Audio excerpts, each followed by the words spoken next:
People like you don't belong in the private pavilion.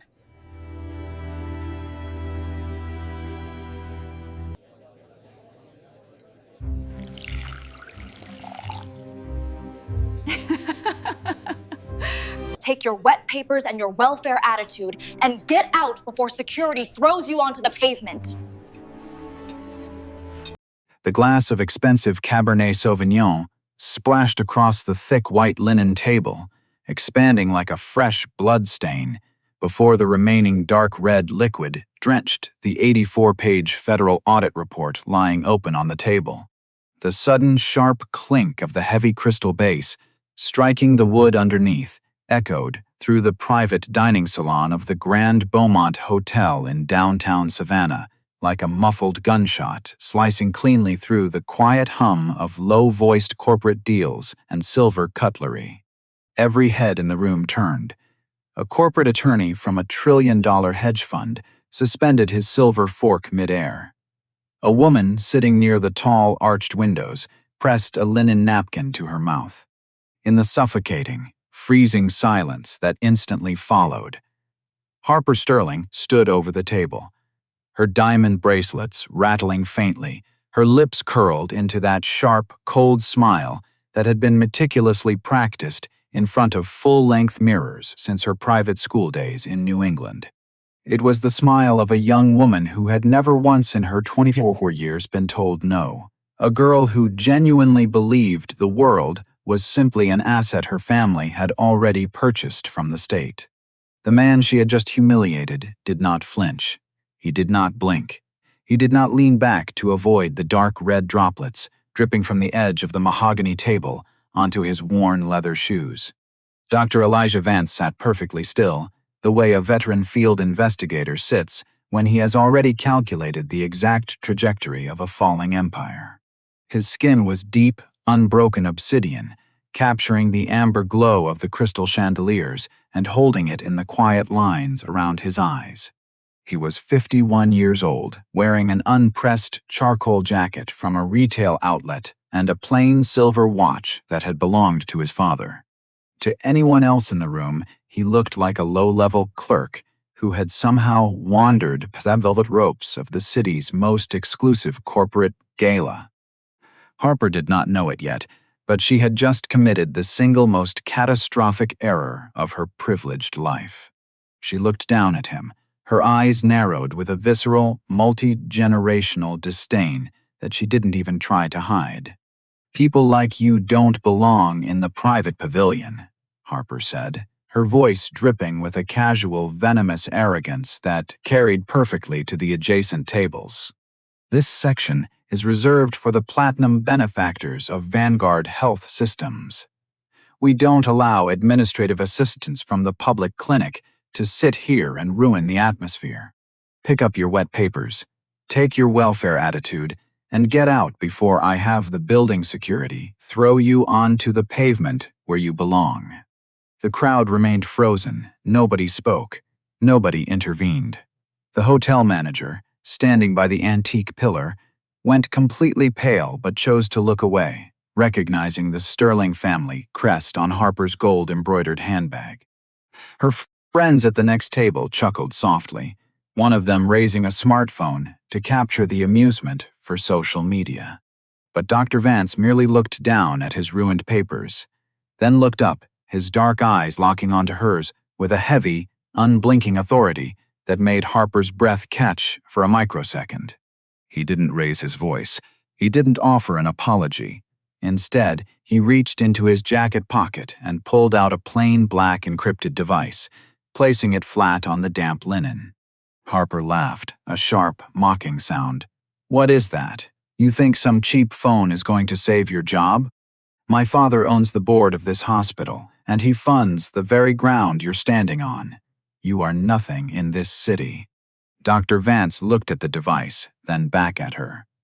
"Power doesn't make anyone large, Miss Sterling," he said, his voice a low, gravelly baritone that possessed the weight of an oncoming storm. "It just makes your choices louder, and you have just made a very loud choice." He pressed a single button on the device. The call connected instantly, bypassing the local network entirely. "Marcus," he said into the receiver, his voice entirely devoid of emotion. "It's Vance. Execute the federal injunction on Vanguard Health Systems immediately. Freeze the accounts. Seal the laboratory doors at the Northside facility. We are done waiting." He cut the line before the person on the other side could respond, the call lasting exactly 24 seconds. Harper's smile faltered for a fraction of a second, a shadow of uncertainty crossing her face before her practiced arrogance reasserted itself. "You're delusional," she whispered, though her voice lacked its previous razor-sharp edge. But as she spoke, the heavy oak doors at the front of the pavilion swung open, and 3 men in dark tactical jackets with gold federal seals stepped into the light. Let's rewind this entire sequence. Exactly 12 hours before the crimson wine stained the federal audit papers at the Grand Beaumont Hotel, Dr. Elijah Vance started his morning at 5:45 a.m. in a completely different world. He lived in a modest 2-bedroom brick house in the historic but heavily underfunded neighborhood of East Savannah. The floorboards creaked under his feet as he moved toward the kitchen, a familiar sound that grounded him every single day. His morning routine never varied. He brewed a single cup of black chicory coffee using the same metal percolator his father had carried during his service as a military nurse in the 1970s. Elijah didn't care for the automated espresso machines or the luxury pod systems that the executives at Vanguard Health Systems used to line their office kitchens. He preferred things that required patience. While the coffee dripped, Elijah sat at a small wooden table covered in neatly arranged manila folders. For the past 6 months, the kitchen table had served as the command center for one of the most dangerous corporate integrity investigations in the state of Georgia. Elijah was not an administrative assistant, despite what Harper Sterling's expensive education led her to assume based on his clothes. He was a senior epidemiologist and the lead director for the Federal Biomedical Ethics Oversight Commission, an independent agency operating with direct statutory authority from Washington. He spent his early career moving through rooms where the real decisions were made, earning his doctorate at Johns Hopkins University, followed by a residency at the Center for Disease Control in Atlanta, and eventually leading a federal task force that exposed pharmaceutical price gouging in Philadelphia. He was a man who understood numbers, and more importantly, he understood how corrupt institutions hid their casualties behind complex spreadsheets. At 6:30 a.m., Elijah opened a heavily encrypted laptop to review the automated alerts from the clinical databases of Vanguard Health Systems.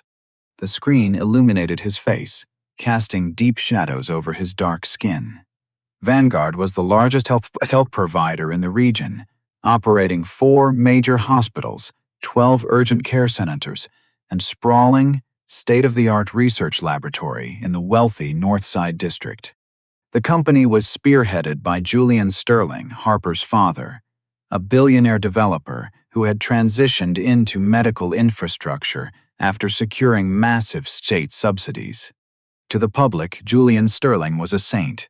His face was plastered on billboards across Savannah, beneath slogans that read, "Vanguard, healing our community, together." He donated millions to local museums, funded university wings, and gave highly publicized speeches about bringing world-class healthcare to the American South. But Elijah's files told a terrifyingly different story. The investigation, cataloged under Federal Case File GA8902V, wasn't about simple financial tax evasion or inflated construction billing. It was about human lives.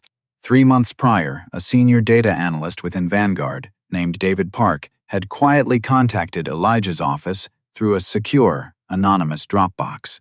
David had discovered that over a period of 2 years, Vanguard's clinical research division had been conducting unauthorized, off-label testing of an experimental cardiovascular drug called Zelaprax.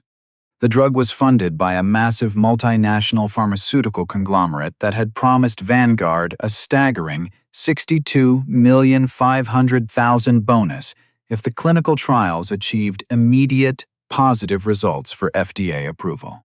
The horror lay in how the trial was conducted. To protect their wealthy patients from any potential side effects, Vanguard's executive board had deliberately routed the experimental treatments exclusively to their public aid clinics, specifically the South End Community Health Center. The South End Clinic served the city's poorest residents, predominantly low-income families of color who relied on state-subsidized care. These patients were given Zelaprax under the guise of standard, routine blood pressure maintenance. They didn't sign consent forms. They weren't briefed on the severe neurological risks. They were treated as disposable test subjects. Elijah's fingers traced the rows of data on his screen. The results were devastating. 1,420 patients had been administered the drug. Out of those, 84 individuals had suffered severe, unrecorded cardiovascular complications, and 12 had lost their lives. Vanguard had systematically buried the anomalies. They falsified the coroner reports through a network of bribed medical examiners, labeling the deaths as pre-existing natural causes. They threatened the clinic staff with immediate termination and blacklisting if anyone questioned the sudden spike in mortality rates. Elijah closed his laptop, his jaw tightening in the quiet morning light. He knew the weight of this silence all too well. His own father, a proud black man who had dedicated his life to community nursing, had died fighting a similar systemic cover-up in a segregated clinic decades ago, losing his pension and his health in the process. Elijah had promised himself that the next time a system tried to crush the vulnerable, he would be the one holding the hammer. At 7:45 a.m., Elijah, dressed in his usual plain charcoal jacket, slipped his father's silver watch onto his wrist and walked out to his old sedan. He didn't use a federal car service. He preferred the complete invisibility of a faded vehicle that blended into the Savannah traffic. He drove past the glittering new waterfront hotels, past the historic squares lined with Spanish moss, and straight toward the downtown business district. Tonight was Vanguard's annual charity gala at the Grand Beaumont Hotel, a multi-million-dollar event where Julian Sterling intended to announce a new expansion project. Elijah had secured an entry pass under his basic academic title, carrying the finalized 84-page federal audit report in a plain leather briefcase. He wasn't there to negotiate. He was there to observe the players before the trap snapped shut. As he walked through the heavy, gilded doors of the Grand Beaumont at 7 p.m., he watched the city's elite arrive in pristine white Teslas and armored Mercedes. He saw Harper Sterling step out of a chauffeured town car, draped in silk, laughing loudly with her friends as she dismissed the valet with a flick of her hand. Elijah calmly walked into the VIP pavilion, took a seat at an empty table near the back, and opened his file. He began to wait, knowing that arrogance always paves its own road to destruction. The timeline snapped back to the freezing reality of the Grand Beaumont Hotel's VIP pavilion, right where Harper Sterling stood, her lips trembling with a volatile mixture of unadulterated rage and sudden, unexpected humiliation. The 3 federal agents who had just entered the room didn't move toward the exits. Instead, they stood flanking the heavy oak doors, their expressions carved from granite, their eyes scanning the wealthy crowd with absolute indifference to the millions of dollars represented in that room. Harper took a half-step backward, her diamond bracelets clinking against her wrist like miniature handcuffs. She looked around the dining salon, expecting her social circle or the hotel staff to immediately intervene, to restore the natural order where she was always protected. But the silence in the pavilion had turned heavy and transactional. Her friends at the adjacent table had quietly lowered their smartphones, their faces suddenly blank, calculating the immediate social cost of being associated with her at this exact moment. "Do you have any idea what you're doing?" Harper hissed, trying to force her voice back into its familiar, razor-sharp register of command, though a subtle crack at the edge of her tone betrayed her. She pointed a manicured finger at Dr. Vance, who remained seated, calmly turning the pages of his damp report. He's an intruder. He's a public clinic worker who snuck into a private, high-tier benefactor gala to harass my family. Arrest him. The lead agent, a veteran investigator named Marcus Vance, who happened to share a last name with Elijah but no blood relation, didn't look at Harper. He walked directly to Elijah's table, stopped, and executed a formal, crisp nod. The perimeter is completely secured, Director Vance. The digital assets have been locked down by the Cyber Division, and the administrative offices at Vanguard's corporate headquarters are being sealed as we speak. The word director bounced off the crystal chandeliers, dropping into the room like a lead weight. Harper's breath hitched completely. She looked from the federal badge on the agent's chest to the calm, unblinking obsidian face of the man she had just told to take his welfare attitude onto the pavement. "Director?"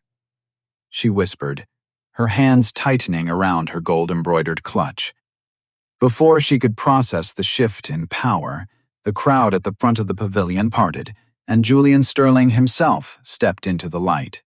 The 56-year-old billionaire executive looked exactly like his campaign billboards.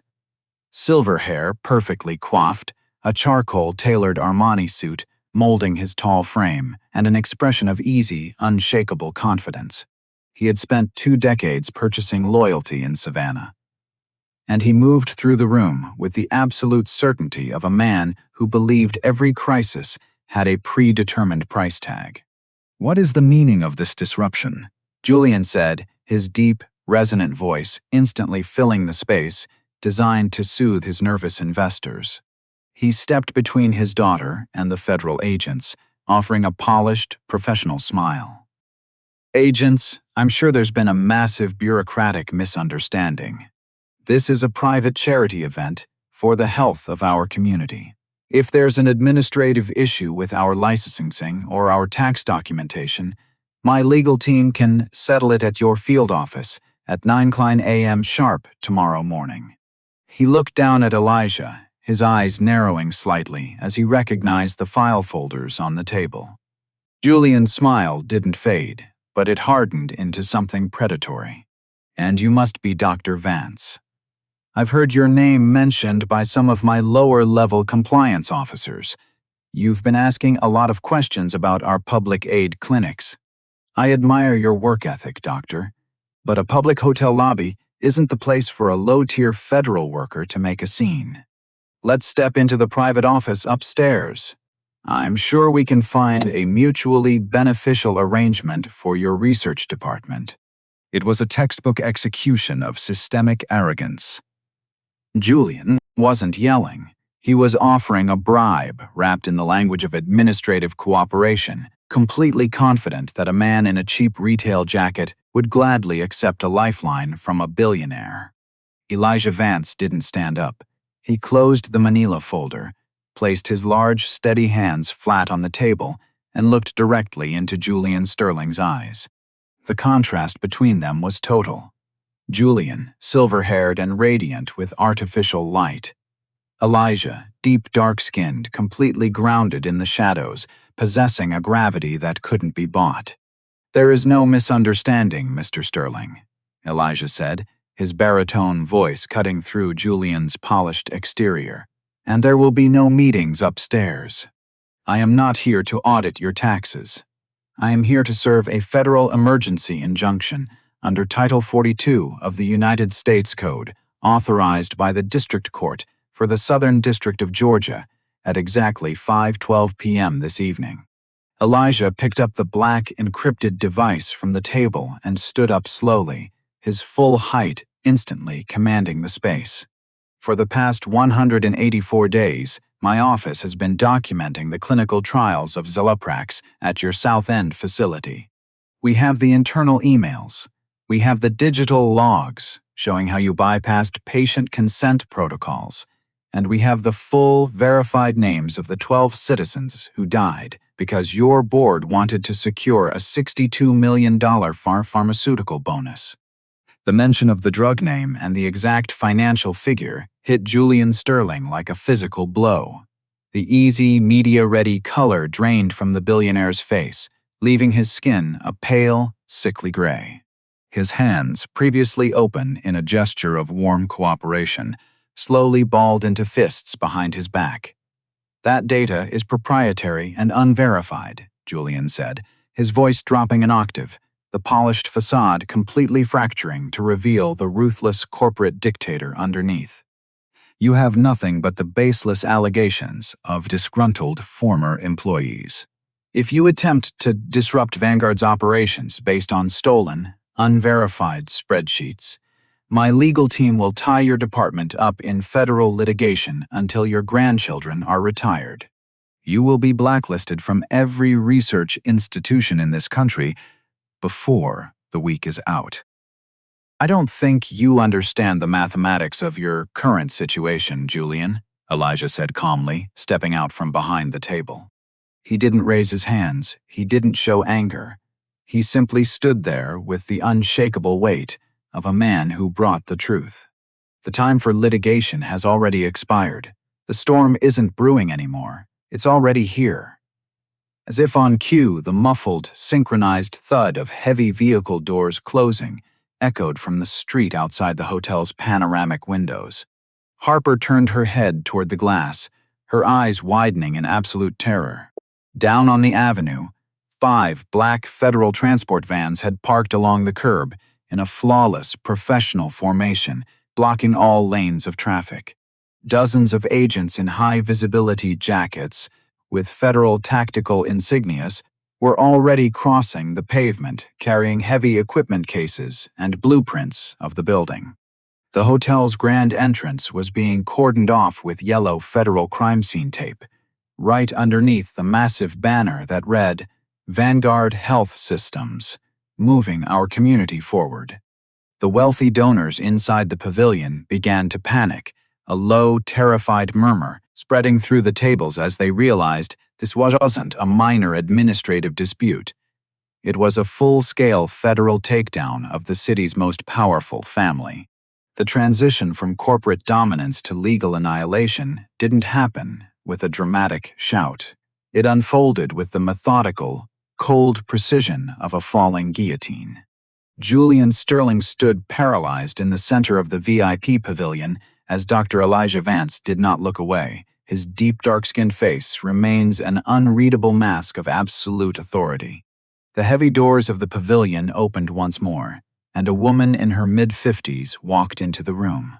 She wore a dark gray tailored blazer, low heels, and carried a leather portfolio embossed with the gold seal of the United States Department of Justice. Her hair was silver-streaked and pulled back efficiently, and she moved with the calm, terrifying purpose of someone who had spent 30 years destroying corrupt systems in federal courtrooms. It was Eleanor Vance, the Special Federal Inspector General for Medical Infrastructure Fraud, appointed 18 months ago by the Attorney General to clean out systemic corruption in mid-sized southern municipalities. Julian Sterling's eyes widened as she approached the table. He knew her face from national legal journals.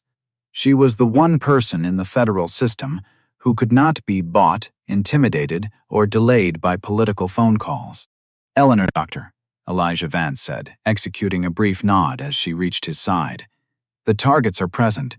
The documentation has been served." "Thank you, Elijah," Eleanor replied, her voice low, crisp, and carrying a natural authority that made the remaining hotel staff back away into the shadows. She opened her leather portfolio and laid 3 separate documents flat on the table, directly next to the wine-stained report. "Mr. Sterling," Eleanor said, looking directly at Julian, completely ignoring Harper, who was trembling beside him. "At exactly 5:30 p.m., a federal grand jury in Atlanta returned a true bill indicting you, your brother-in-law Thomas Sterling, and 9 other members of the Vanguard Executive Board on 74 felony counts. The charges include conspiracy to commit biomedical fraud, systemic wire fraud, witness intimidation, and 7 counts of involuntary manslaughter related to the unauthorized testing of Zelaprax at the South End Clinic. Julian's mouth opened slightly, but no sound came out. The polished, silver-haired billionaire looked suddenly ancient, his expensive Armani suit suddenly looking loose on his frames. "This is an outrage." Julian's defense attorney, who had quietly slipped out from a front table, interrupted as he stepped forward, his hands shaking as he adjusted his gold glasses.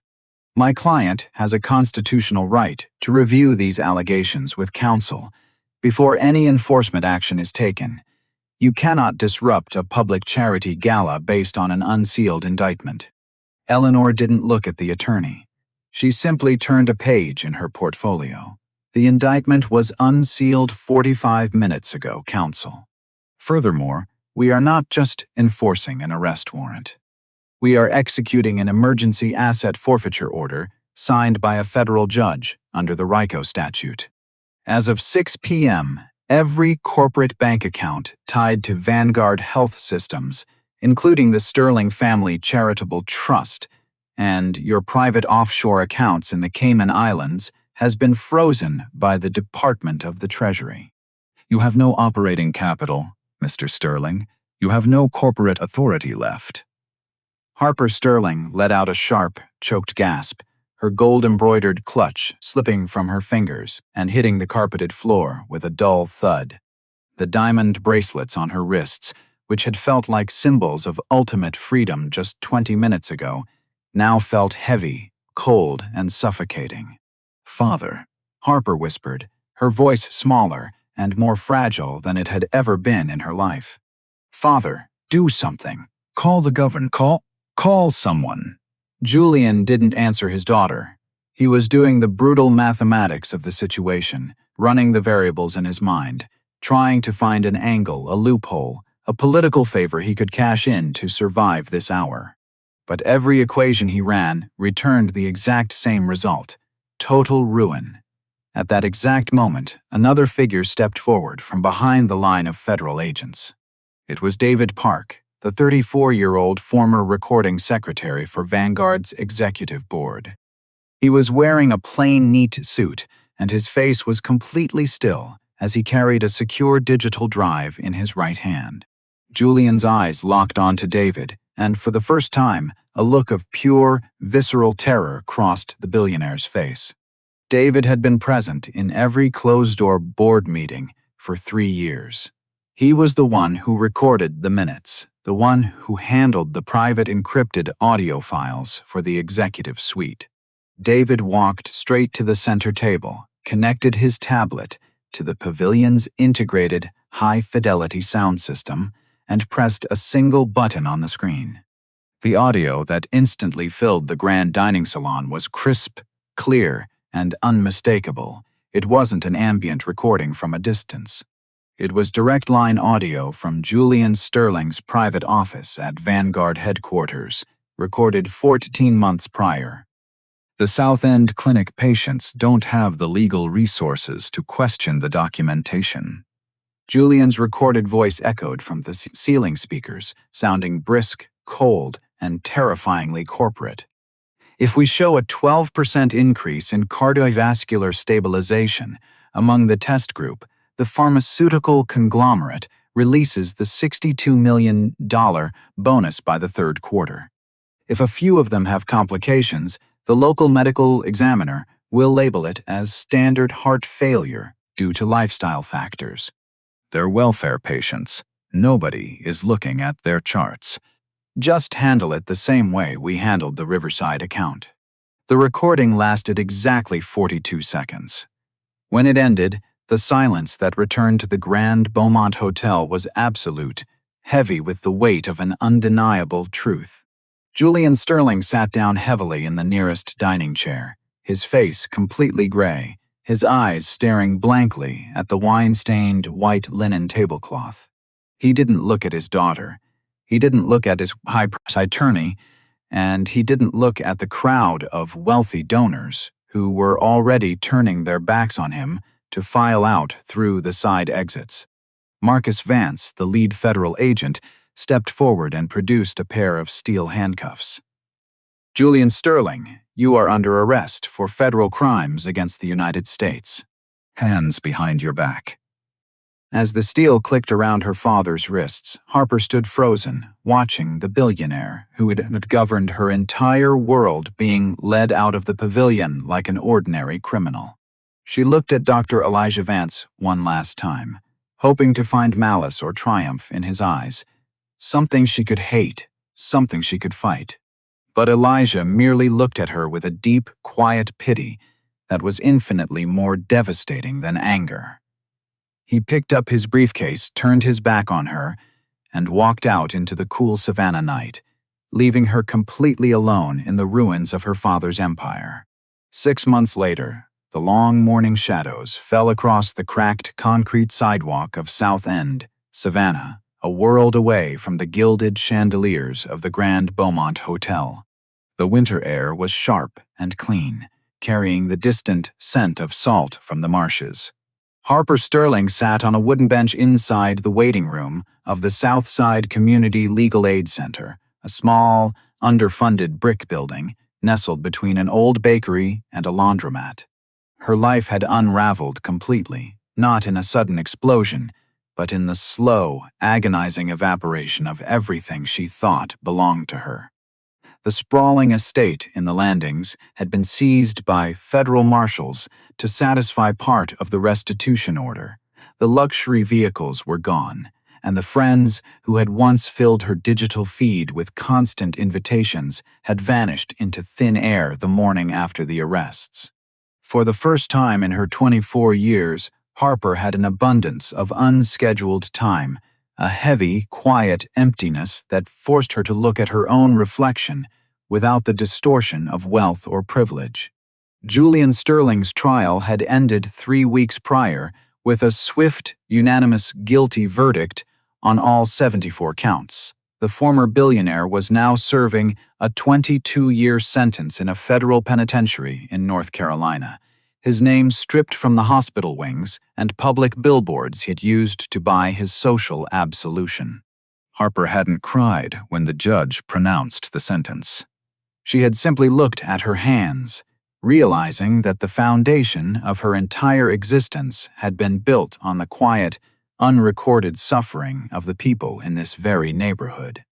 She had found this legal aid center herself, walking through the front door without an appointment, offering to do the basic administrative paperwork that the stretched, exhausted staff rarely had time to finish. Initially, she was terrible at the work. She had spoken when she should have listened, brought superficial solutions to systemic problems she didn't understand, and winced at the cold, direct feedback she received from the supervising attorneys. But she stayed. She learned to sit quietly in the back of the room, to sort through file folders with care, and to look at the clients who came through the door. Mostly low-income families, elderly residents, and working-class citizens of color. Not as a category to be managed, but as individuals with a deep, quiet dignity that no system could strip from them. The heavy glass door of the clinic swung open, and Dr. Elijah Vance walked into the waiting room. He wasn't there for an inspection. He was delivering a set of certified medical monitoring records for a class action restitution file the Legal Aid Center was compiling for the victims of the Zeleprax trials. He wore his usual unpressed charcoal jacket and his father's silver watch, his dark obsidian skin catching the pale winter light from the window.